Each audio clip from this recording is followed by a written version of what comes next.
साथियों नमस्कार।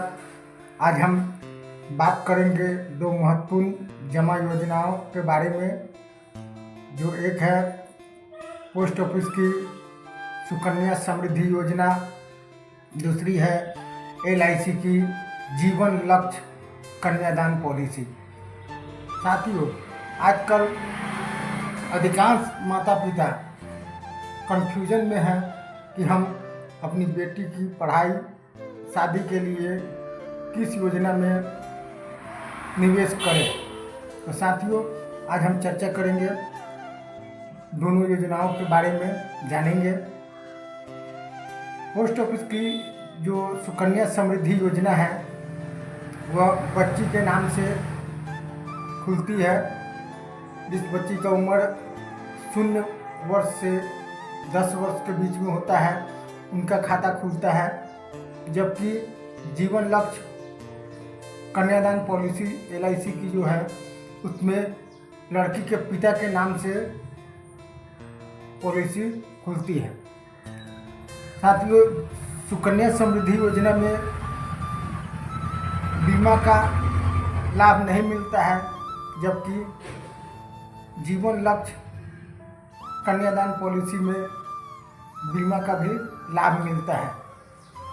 सुकन्या समृद्धि योजना में 15 साल तक जमा करना है और 21वें साल भुगतान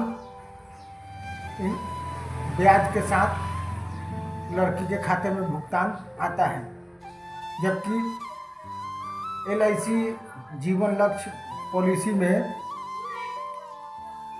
18 साल पैसा जमा करना होता है और 21वें साल लड़की के पिता के खाते में विथ इंटरेस्ट पैसा का भुगतान होता है। साथियों अगर लड़की के पिता के साथ कुछ अनहोनी हो जाता है और वह इस दुनिया में नहीं रहते, तब उस परिस्थिति में सुकन्या समृद्धि योजना का जो खाता है उसका किस्त लगातार जारी रहता है, जमा करना पड़ता है। जबकि जीवन लक्ष्य पॉलिसी जो है उसका किस्त LIC के द्वारा माफ़ कर दिया जाता है और तत्काल जो सम एश्योर्ड बीमा धन होता है वह लड़की के माता यानी कि जो नॉमिनी होती है उसके खाते में ट्रांसफ़र कर दिया जाता है LIC द्वारा। और लड़की के पढ़ाई के लिए हर वर्ष बीमा धन का 10% LIC के द्वारा दिया जाता है ताकि लड़की की पढ़ाई लिखाई हो सके, और किस्त माफ़ कर दिया जाता है।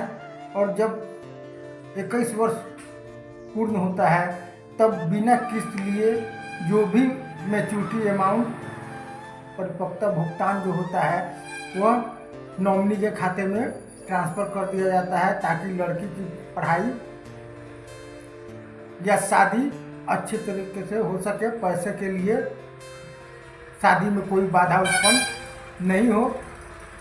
अब आप सभी माता पिता से आग्रह है कि आप अपने नज़दीकी बीमा सलाहकार या फाइनेंशियल एडवाइज़र से संपर्क कर इन दोनों योजनाओं के बारे में विस्तार से जानकारी लें और जो योजना अच्छी लगे उस योजना में तुरंत आज ही से निवेश करना शुरू कर दें ताकि बच्ची के उच्च शिक्षा में या शादी में पैसा रुकावट न बने।